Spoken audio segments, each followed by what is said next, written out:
வணக்கம் நண்பர்களே, இன்று நான் உங்களுக்கு சுந்தரகாண்டம் கதையை விளக்கப் போகிறேன். படம் நன்றாக இருக்கும், கடைசி வரை பாருங்கள். மேலும் புதிதாக பார்ப்பவர்கள் நமது சேனலை சப்ஸ்கிரைப் செய்யுங்கள். புதிய சேனல் அல்லவா, கொஞ்சம் பூஸ்ட் செய்யுங்கள். இனி தாமதம் காமல் கதை கேட்கலாம், வாருங்கள். படம் தொடங்கும் போதே நமது ஹீரோ சித்தார்த்தை காட்டுகிறார்கள். சித்துவுக்கு இப்போது 35 வயது இருக்கும். அதனால் சித்துவுக்கு ஒரு பெண்ணும் செட் ஆகவில்லை. அதனால் இந்தியாவில் பெண்கள் கிடைக்காததால் அமெரிக்காவுக்கு போகலாம் என்று நினைக்கிறார். உண்மையில் சித்துவுக்கு ஒரு பெண்ணை பிடிக்க வேண்டுமென்று அந்த பெண்ணுக்கு சில குணங்கள் இருக்க வேண்டும். அதனால் சித்துவுக்கு பிடித்த குணங்கள் அந்த பெண்ணிடம் இருந்தால் அவளை கல்யாணம் செய்யலாம் என்று நினைக்கிறார். ஆனால் எந்த பெண்ணிடமும் சித்துவுக்கு பிடித்த குணங்கள் இருக்காது. அதனால் பெண்களை தேடி தேடி வயதாகிறது. அதனால் இனி பெண்களை பார்ப்பது என்னால் முடியாது என்று இந்தியாவை விட்டு போகலாம் என்று நினைக்கிறார். அப்போதுதான் அவரது அப்பா இன்னொரு பெண் பார்க்கும் படலத்தை ஏற்பாடு செய்கிறார். அந்த பெண் பார்க்க நன்றாக இருப்பாள், அதேபோல் மிகவும் பக்குவமாக பேசுவாள். இருந்தும் சித்துவுக்கு தேவையான 5 குணங்கள் அந்த பெண்ணிடம் இருக்கிறதா இல்லையா என்று சோதித்து பார்க்கிறார்.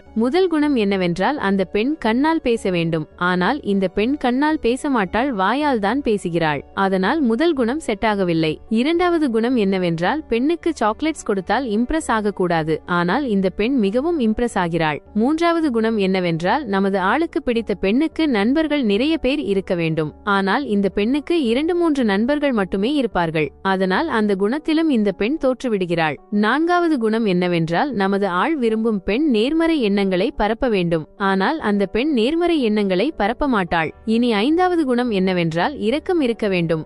ஆனால் அவளிடம் அந்த குணமும் இருக்காது. அதனால் ஹீரோவுக்கு தேவையான குணங்கள் அந்த பெண்ணிடம் இல்லாததால் இந்த பொருத்தமும் ரத்தாகிவிடுகிறது. பாவம், அவரது அப்பா மிகவும் வருத்தப்படுகிறார். டே சித்து, உன்னுடைய குணங்களை மாற்றி வைத்துவிட்டு பெண்ணை கல்யாணம் பண்ணிக்கோடா என்று சொன்னாலும் சித்து கல்யாணம் பண்ணிக்க சம்மதிக்க மாட்டார். எனக்கு தேவையான குணங்கள் உள்ள பெண்ணைத்தான் நான் கல்யாணம் பண்ணுவேன் என்று சொல்கிறார். அப்படியானால் உனக்கு இந்த ஜென்மத்தில் கல்யாணம் நடக்காது என்று சொல்லிவிட்டு போகிறார். அடுத்து சித்து சிவா என்ற ஒருவரை சந்திக்கிறார். உண்மையில் சித்து பள்ளியில் படிக்கும்போது தனது சீனியரான பெண் வைஷ்ணவியை விரும்பி அவளுக்கு பரிசு கொடுக்கிறார். அதனால் வைஷ்ணவி போய் அவளது அப்பாவிடம் சொல்கிறார். உடனே வைஷ்ணவியின் அப்பா பள்ளிக்கு வந்து என் மகளை யார் அழவைத்தது என்று கேட்கும்போது அப்போது சிவா சித்துவின் பெயரை சொல்கிறார். அதனால் வைஷ்ணவியின் அப்பா சித்துவை அடித்துவிட்டு என் மகளை துரத்தாதே என்று எச்சரிக்கை கொடுத்துவிட்டு போகிறார். அதனால் சிவா காரணமாகத்தான் சித்து மாட்டிவிடுகிறார். அதனால் இப்போது சிவாவை அடிக்க வருகிறார். உண்மையில் நடந்ததற்கு சிவா மன்னிப்பு சொல்வார் என்று சித்து காத்திருக்கிறார். ஆனால் சிவா மன்னிப்பு சொல்லாததால் சித்து அடிக்கலாம்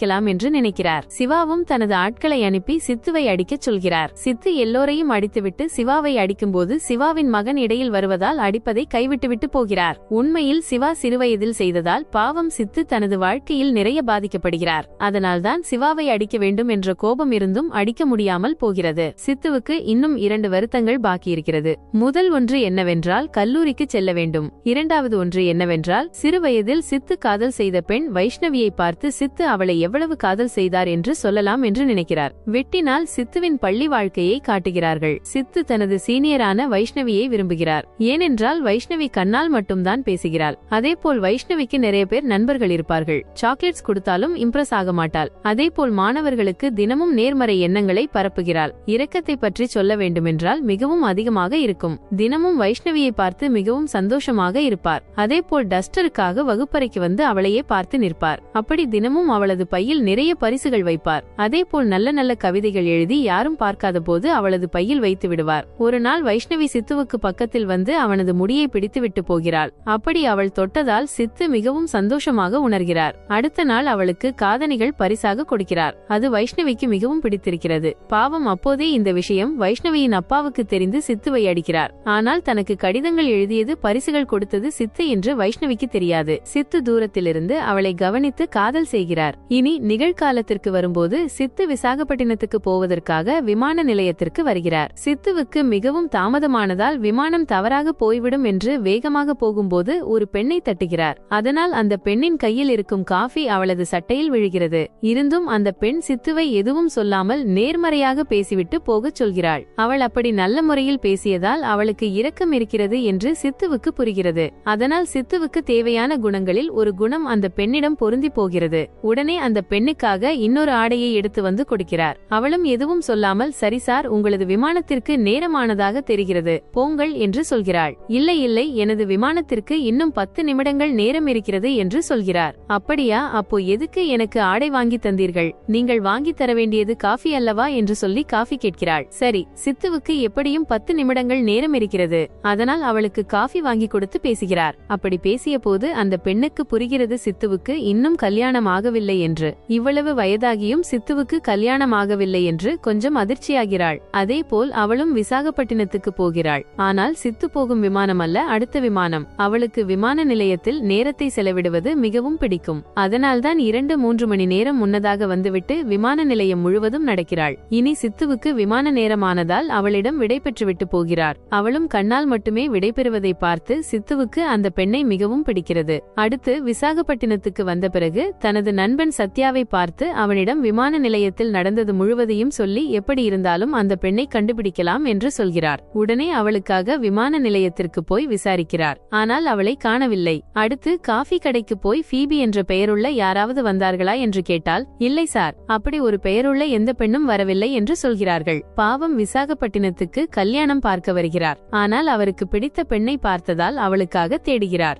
இப்போது அவளை காணாததால் திரும்பி வீட்டுக்கு போகலாம் என்று நினைக்கிறார். ஆனால் போகும் முன்னால் சத்யா அவனது கல்லூரிக்கு கூட்டி போகிறார். ஏனென்றால் சத்யா அங்கு விரிவுரையாளராக வேலை செய்கிறார். அங்கே குப்பை தொட்டியில் ஃபீபி என்ற ஒரு பெண்ணின் பெயர் இருக்கும். அதனால் அந்த பெண் இந்த கல்லூரியில்தான் படிக்கிறாள் என்று புரிந்து அவளுக்காக தேடுகிறார். அப்படி நிறைய நேரம் தேடிய பிறகு அந்த பெண்ணை பார்க்கிறார். இதை பார்த்து சத்யா, டேய் சித்து, அந்த பெண் மிகவும் சின்ன பெண். நீ காதல் பண்ணினால் பெரிய பெண்ணை காதல் செய்வாய் அல்லது சின்ன பெண்ணை காதல் செய்வாய். அது இல்லாமல் உனது வயது குழுவில் உள்ள பெண்ணை காதல் செய்ய மாட்டாயா என்று கேட்கும்போது, டே, காதல் என்பதற்கு வயதுடன் சம்பந்தமில்லை. அதேபோல் அந்த பெண்ணை கல்யாணம் பண்ணுவேன் என்று சொல்கிறார். அப்படியா, சரி.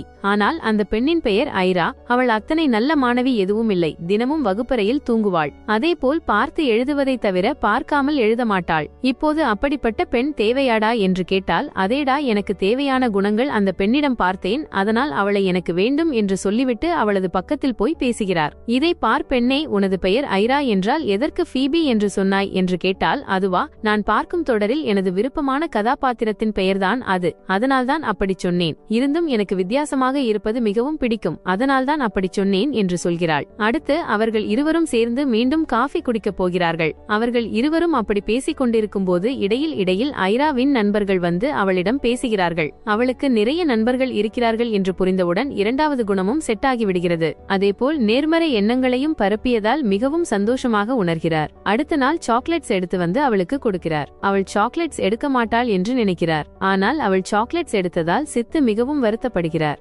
ஏனென்றால் தேவையான குணங்கள் எல்லாம் அவளிடம் இருக்குமானால் சாக்லேட்ஸ் விஷயத்தில் அவள் தோற்றதால் ஐரா விட்டுவிட்டு போகலாம் என்று நினைக்கிறார். ஆனால் அப்போதுதான் ஐரா அழைத்து, பாருங்கள் சித்து, நான் நீங்கள் தந்த சாக்லேட்ஸில் இம்ப்ரெஸ் ஆகவில்லை. இருந்தும் நான் நீங்கள் தரும் சாக்லேட்ஸிலோ ஆடையிலோ இம்ப்ரெஸ் ஆக மாட்டேன். நீங்கள் எவ்வளவு முயற்சிகள் எடுக்கிறீர்களோ அதை பார்த்துதான் இம்ப்ரெஸ் ஆவேன் என்று சொல்கிறார். அதனால் அவள் சாக்லேட்ஸில் இம்ப்ரெஸ் ஆகவில்லை என்று புரிந்தவுடன் மிகவும் சந்தோஷமாக உணர்கிறார். அடுத்து அவள் சாக்லேட்ஸ் எடுத்துக்கொண்டு போய் எல்லோருக்கும் கொடுக்கிறார். அடுத்த நாள் முதல் ஐராவின் பின்னால் சென்று காதல் செய்கிறார். அப்படி ஒரு நாள் இருவரும் கடற்கரையின் பக்கத்தில் உட்கார்ந்து பேசுகிறார்கள். சித்து அவளிடம் சில விஷயங்கள் கேட்டு ப்ரபோஸ் செய்து, நாம் கல்யாணம் பண்ணிக்கலாமா என்று கேட்கிறார். ஆனால் அவள் சித்துவை கல்யாணம் பண்ணிக்க சம்மதிக்க மாட்டாள். உனது உலகம் வேறு, எனது உலகம் வேறு, அதேபோல் நான் இங்கேயே இருப்பேன். நீ என்னுடன் இருக்க மாட்டாயல்லவா, இருந்தும் நாம் இருவரும் செட் ஆக மாட்டோம் என்று சொல்லிவிட்டு போகிறாள். இருந்தும் சித்து ஐரா விட்டுவிட்டு எங்கும் போக மாட்டார். அடுத்த நாள் சத்யாவின் இடத்தில் சித்து உதவி பேராசிரியராக வருகிறார். சித்துவை பார்த்து ஐரா மிகவும் அதிர்ச்சியாகிறாள். உண்மையில் சித்து செய்யும் வேலையை விட்டுவிட்டு ஐரா இம்ப்ரெஸ் செய்ய வருகிறார். உண்மை புரிந்த ஐரா சித்துவை நிறைய திட்டுகிறாள். நீ என்ன ஹீரோ என்று நினைத்து கொண்டாயா, இருந்தும் நாம் இருவரும் சந்திப்பது நடக்காது என்று சொல்கிறாள். சரி, சில நாட்கள் பயணம் செய்தால் அல்லவா நமது விஷயங்கள் தெரியும் என்று சொல்லிவிட்டு வெளியே கூட்டி போகிறார். ஐரா அவளது வாழ்க்கையை பற்றி முழுவதையும் சித்துவிடம் சொல்கிறாள். எனக்கு ஒரு சிறிய பயம் இருக்கிறது.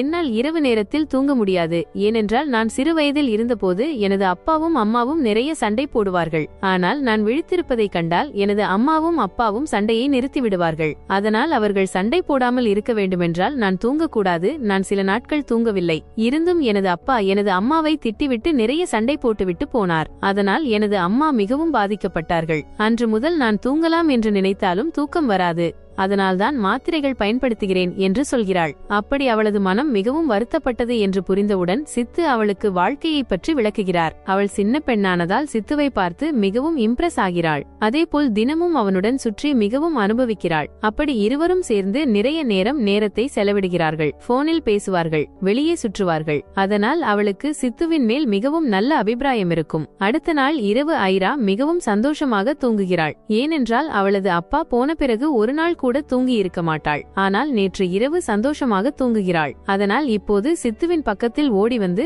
ஓய் சித்து, நேற்று இரவு நான் தூங்கினேன். இது எல்லாம் உங்களால் தான் முடிந்தது. அதேபோல் எனக்கு உங்களை மிகவும் பிடித்திருக்கிறது. நாம் கல்யாணம் பண்ணிக்கலாமா என்று கேட்கிறாள். சித்துவும் அவளோடு ஓகே சொல்லிவிட்டு சிறுவயதில் வைஷ்ணவிக்கு கொடுத்த காதணிகளை எடுத்து வந்து ஐராக்கு கொடுக்கிறார். உண்மையில் சித்துதான் விரும்பும் பெண்ணுக்கு கொடுக்கலாம் என்று காதணிகளை ஒளித்து வைத்திருக்கிறார். இப்போது பிடித்த பெண் கிடைத்ததால் கொடுக்கிறார். சித்துவுக்கு சிறுவயதில் ஒரு காதல் கதை இருக்கிறது என்று புரிந்தவுடன் அவள் ஆச்சரியமாகிறாள். ஆனால் எதுவும் சொல்ல மாட்டாள். அடுத்து சித்து ஐராவின் அம்மாவை சந்திக்க ஒரு உணவகத்திற்கு வருகிறார். அங்கே சித்து வைஷ்ணவியை பார்த்து மிகவும் அதிர்ச்சியாகிறார். ஏனென்றால் ஐராவின் அம்மா யாருமில்லை, வைஷ்ணவிதான். அதனால் வைஷ்ணவி தனது அம்மா என்று புரிந்தவுடன் சித்து மிகவும் அதிர்ச்சியாகிறார். இப்போது என்ன செய்வது? உண்மை சொன்னால் ஐரா கிடைக்க மாட்டாள் என்று தெரியும். அதனால் பொய் சொல்லி எப்படியாவது சமாளிக்கலாம் என்று நினைக்கிறார். உடனே வைஷ்ணவியின் பக்கத்தில் போய் அறிமுகப்படுத்துகிறார். உண்மையில் சித்து தனது காதல் விஷயத்தை சொல்லி ஐராவின் அம்மாவை கன்வின்ஸ் செய்யலாம் என்று நினைக்கிறார். இப்போது அவளது அம்மா வைஷ்ணவியானதால் ஐரா காதலிக்கும் விஷயத்தை மறைத்துவிட்டு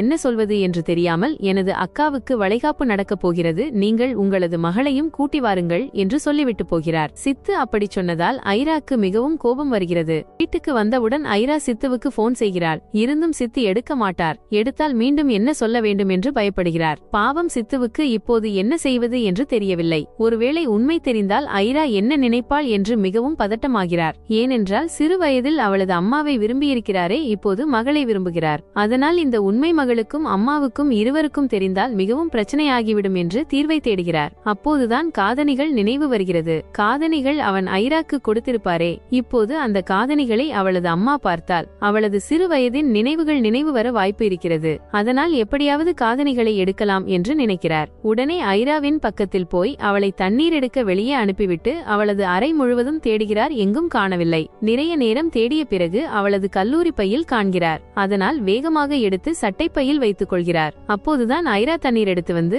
சித்துவுக்கு ஒரு அதிர்ச்சி கொடுக்கிறாள். டேய் சித்து, எனது அம்மா உங்கள் அக்காவின் வளைகாப்புக்கு வர தயாராகிவிட்டார்கள் என்று சொல்கிறாள். அதனால் இப்போது வைஷ்ணவி வளைகாப்புக்கு வந்தால் அவளுக்கு சித்துவை பற்றி புரியுமோ என்று பயப்படுகிறார். எல்லாவற்றிற்கும் மேலாக அவரது அக்காவுக்கு ஏற்கனவே வளைகாப்பு நடந்திருக்குமே, அதனால் இப்போது மீண்டும் வளைகாப்பு நடத்த வேண்டுமா என்று யோசிக்கிறார். உடனே குடும்பத்தின் பக்கத்தில் போய் நடந்தது முழுவதையும் சொல்லி மீண்டும் அவரது அக்காவுக்கு வளைகாப்பு நடத்தலாம் என்று உறுதியாகிறது. அடுத்த நாள் மீண்டும் அவரது அக்காவுக்கு வளைகாப்பு நடத்துகிறார்கள். அதேபோல் வைஷ்ணவியின் பெயர் வெளியே வராமல் பார்த்துக்கொள்ள வேண்டும் என்று அவரது நண்பர்களிடம் சொல்கிறார். அப்போதுதான் வைஷ்ணவி தனது மகளையும் கூட்டி வளைகாப்புக்கு வருகிறாள். அவர்கள் எல்லோரும் வைஷ்ணவியின் பெயர் வெளியே வராமல் மிகவும் கஷ்டப்படுகிறார்கள். இருந்தும் சித்துவின் அப்பா வைஷ்ணவியின் பெயர் கேட்கிறார். அப்போதுதான் சித்து வந்து, அப்பா, அவள் ஐரா, அதேபோல் அவள் ஐராவின் அம்மா என்று சொல்லி சமாளிக்கிறார். அதன் பிறகு எல்லோரும் சேர்ந்து கொஞ்ச நேரம் பேசிவிட்டு சந்தோஷமாக இருக்கிறார்கள். வைஷ்ணவி சந்தோஷமாக இருப்பதை கண்டவுடன் இதுதான் நல்ல நேரம் என்று சொல்லிவிட்டு சித்து அவரது காதல் விஷயத்தை வைஷ்ணவியிடம் சொல்கிறார். வைஷ்ணவி அவர்களது காதலை ஏற்றுக்கொள்ள மாட்டாள்.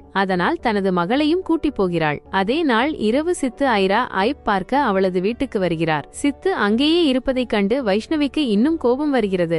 ஆனால் ஐரா சித்து வந்ததால் மிகவும் சந்தோஷமாக உணர்கிறாள். அதனால்தான் வைஷ்ணவிக்கு இன்னும் கோபம் வந்து சித்துவை ஏதாவது செய்யலாம் என்று நினைக்கிறாள். உடனே அவளது அட்சிசின் பக்கத்தில் போய் சித்துவை பற்றி சொல்லிவிட்டு அவனை ஏதாவது செய்ய வேண்டும் என்று சொல்கிறாள். நீ வருத்தப்படாதே மகளே, சிறு வயதில் உனக்காக ஒரு பையனை அடித்துவிட்டு பள்ளியிலிருந்து நீக்கிவிட்டேன். இப்போது அந்த சித்துவை கல்லூரியிலிருந்து நீக்கிவிடலாம் என்று சொல்லிவிட்டு சில ரவுடிகளை கூட்டி கல்லூரிக்கு வருகிறார். சித்து அவர்கள் எல்லோரையும் நன்றாக அடித்துவிட்டு விரட்டிவிடுகிறார். உண்மை புரிந்த ஐராக்கு அவளது அம்மாவின் மேல் மிகவும் கோபம் வந்து வீட்டில் இருக்கும் பொருட்களை உடைத்துவிட்டு நிறைய சண்டை போடுகிறாள். பாரு ஐரா, நீ என்ன செய்தாலும் நான் கல்யாணத்துக்கு சம்மதிக்க மாட்டேன் என்று சொல்கிறாள். எதற்காக அம்மாவுக்கு அவனிடம் அவ்வளவு கோபம்? நாங்கள் இருவருக்கும் இடையில் வயது வித்தியாசமை தவிர ஒரு காரணம் சொல்லுங்கள். அவன் எனக்கு பொருத்தமாக மாட்டான் என்று, அப்போது நான் அவனை விட்டுவிடுகிறேன் என்று சொல்கிறாள். உண்மையில் ஸ்ரீதேவிக்கு சித்துவை பிடிக்காதது இந்த வயது வித்தியாசம் காரணமாகத்தான். ஏனென்றால் ஸ்ரீதேவிக்கு சிறு வயதில் அவளது அப்பாவின் அண்ணனுடன் தான் கல்யாணம் நடக்கிறது. அவர்கள் இருவருக்கும் இடையில் வயது வித்தியாசம் மிகவும் அதிகமாக இருந்ததால் நிறைய பிரச்சனைகள் வருகிறது. தினமும் அவளது அம்மாவை திட்டியும் நடித்தும் இருக்கும் ஆள்தான். தினமும் சின்ன பெண்ணை நடத்துவது போல நடத்தி நிறைய சித்திரவதை செய்கிறார். அதனால்தான் ஸ்ரீதேவி அவளது கணவரை விடுகிறாள். இப்போது நடந்ததையெல்லாம் தனது மகளிடம் சொல்லிவிட்டு, நீ அந்த சித்துவை கல்யாணம் பண்ணினால் நாளை உனக்கும் அதே போல நடக்கும் என்று சொல்லிவிட்டு சித்துவை விட்டுவிடச் சொல்கிறாள். இருந்தும் ஐரா அவளது அம்மாவின் பேச்சை கேட்க மாட்டாள். பாருங்கள், அம்மா அப்பாவும் அம்மாவுக்கும் பிடிக்காத கல்யாணம் நடந்தது. அதேபோல் நீங்கள் இருவருக்கும் இடையில் ஒரு காதலும் இல்லை. நீங்கள் காதலுடன் இருந்திருந்தால் இந்த சண்டைகள் நடக்காது. என்னை சித்து நிறைய காதல் செய்கிறார். நானும் அவரை நன்றாக காதல் செய்கிறேன். நாங்கள் இருவருக்கும் இடையில் காதல் இருக்கிறது. அதனால்தான் நாங்கள் ஒன்றாக இருக்க நினைக்கிறோம். எல்லாவற்றிற்கும் மேலாக வயது வித்தியாசத்தை பற்றி சொல்ல வேண்டுமென்றால், உங்களுக்கு தாத்தாவுடன் நிறைய வயது வித்தியாசம் இருக்கிறதல்லவா? இருந்தும் தாத்தா உங்களை காதலுடன் ஏன் பார்க்கிறார்? அதேபோல் உங்களுக்கும் எனக்கும் நிறைய வயது வித்தியாசம் இருக்கிறது. நீங்கள் என்னை இவ்வளவு காதலுடன் பார்க்கிறீர்கள். அதனால் நாங்கள் இருவருக்கும் இடையில் வயது வித்தியாசம் பிரச்சனை அல்ல. சித்துவை என்னால் ஒருபோதும் விட்டுக் கொடுக்க முடியாது என்று சொல்லிவிட்டு போகிறாள். ஐரா சொன்னதை கேட்டவுடன் வைஷ்ணவியும் யோசிக்க தொடங்குகிறாள். உடனே சித்துவை பற்றி விசாரணை செய்துவிட்டு அவனது பள்ளிக்கு சென்று எல்லா விவரங்களையும் தெரிந்து கொள்கிறாள். ஆனால் சித்து முன்னால் அவனது சான்றிதழ்களை எல்லாம் மாற்றுகிறார். அடுத்து வைஷ்ணவி நேராக சித்துவின் அலுவலகத்திற்கு சென்று சித்துவை பற்றி விசாரணை செய்கிறாள். அவர்கள் எல்லோருக்கும் சித்துவை பற்றி தெரியும். அதனால் அவள் எல்லா பொய்களையும் சொல்கிறார்கள். அடுத்து வைஷ்ணவி நேராக சித்துவின் பக்கத்தில் வந்து அவனுக்கு எல்லா மருத்துவ சோதனைகளையும் செய்கிறாள். ஏனென்றால் ஐரா கல்யாணம் பண்ண போகிறாரே, மருத்துவ பிரச்சனைகள் எதுவும் இல்லை என்றால் கல்யாணத்துக்கு சம்மதிக்க தயாராக இருப்பாள். அதனால்தான் எவ்வளவு சோதனைகள் உண்டோ அதையெல்லாம் செய்கிறாள். அறிக்கைகள் வருவதற்கு முன்னால் சித்துவிடம் பேசிவிட்டு, பாருங்கள் சித்து, எனது மகளை ஏன் பிடித்திருக்கிறது? ஏனென்றால் வெளியே நிறைய பெண்கள் இருக்கிறார்களே, அதனால் எனது மகளை மட்டும் ஏன் பிடித்திருக்கிறது என்று கேட்கிறாள். பாருங்கள் அம்மா, உங்களது மகளுக்கு எனக்கு தேவையான குணங்கள் பார்த்தேன். அவளும் உங்களைப் போல கண்ணால் மட்டும்தான் பேசுகிறாள் என்று சொல்கிறார். அப்படியா? யாராவது சின்ன சின்ன விஷயங்களுக்கு காதல் செய்வார்களா என்று கேட்டால், அது ஏன் வைஷ்ணவி அம்மா அப்படி சொல்கிறீர்கள்? நாம் சின்ன சின்ன விஷயங்களுக்குத்தான் சண்டை போடுகிறோம். அப்படி இருக்கும்போது நான் சின்ன சின்ன விஷயங்களுக்கு காதல் செய்யக்கூடாதா என்று கேட்கிறார். அப்போதுதான் மருத்துவ அறிக்கைகள் வருகிறது. அறிக்கைகள் பார்த்த பிறகு சித்துவிடம் சில விஷயங்கள் சொல்கிறாள். பாருங்கள் சித்து, நீங்கள் எண்ணெய் உணவுகளை தவிர்க்க வேண்டும். அதேபோல் தினமும் நடைபயணம் செய்ய வேண்டும் என்று சொல்லிவிட்டு தனது மகளை உங்களுக்கு கல்யாணம் செய்து கொடுக்க சம்மதிக்கிறாள். அடுத்த நாள் சித்து அவரது பெற்றோரின் பக்கத்தில் போய் வைஷ்ணவியை பற்றி சொல்லலாம் என்று நினைக்கிறார். ஆனால் அவருடைய அப்பாவிற்கு உண்மை தெரிந்தால் தாங்க மாட்டார் என்று மிகவும் பயப்படுகிறார். உடனடியாக தன் பெற்றோரை அழைத்து, அப்பா, நான் திருமணம் செய்ய போகும் பெண்ணின் அம்மாவின் பெயர் வைஷ்ணவி என்று சொல்கிறார். அப்படியா? இதை சொல்லவா இவ்வளவு பயப்படுகிறாய்? நீ விரும்பிய பெண்ணின் பெயரும் வைஷ்ணவிதானே? நீ விரும்பிய பெண்ணை பற்றி இந்த பெண்ணின் தாயிடம் சொல்லாதே. ஒருவேளை சொன்னால் உடனே போய்விடுவாள் என்று சொல்கிறார். ஆனால் அவர் காதலித்த பெண் ஐராவின் அம்மா என்பது அவருக்கு தெரியாது. சித்து உண்மையை சொல்லலாம் என்று நினைக்கிறார். ஆனால் அவரது அக்கா வேண்டாம் என்று சொல்லி தடுக்கிறார்.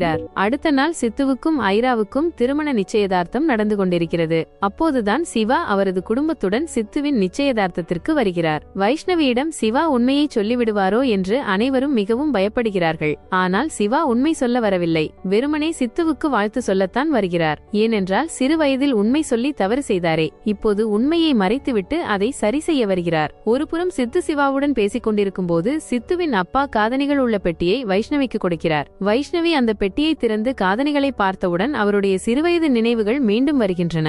உடனடியாக சிறுவயதில் படித்த பள்ளிக்கு சென்று சித்துவின் இடமாற்ற சான்றிதழை எடுத்து வந்து அவரிடம் காட்டி, இந்த சான்றிதழ் உங்களுடையதா என்று கேட்டால், இல்லை, என்னுடையது அல்ல என்று சொல்கிறார். அப்படியா? அப்படியானால் காதணிகள் பெட்டி யாருடையது என்று கேட்டால் எதுவும் சொல்லாமல் அமைதியாக இருக்கிறார். அதனால்தான் சிறுவயதில் யாருக்கும் தெரியாமல் எனக்கு பரிசுகள் கொடுத்தது நீங்கள்தானே? உங்களை பற்றி தெரிந்து கொள்ள நான் நிறைய வருடங்கள் முயற்சி செய்தேன். நிறைய வருடங்களுக்கு பிறகுதான் உங்களை பற்றி தெரிந்து கொண்டேன். உங்களை பார்த்தது எனக்கு மிகவும் சந்தோஷமாக இருக்கிறது. ஆனால் எனது மகளை உங்களுக்கு திருமணம் செய்து கொடுக்க முடியாது.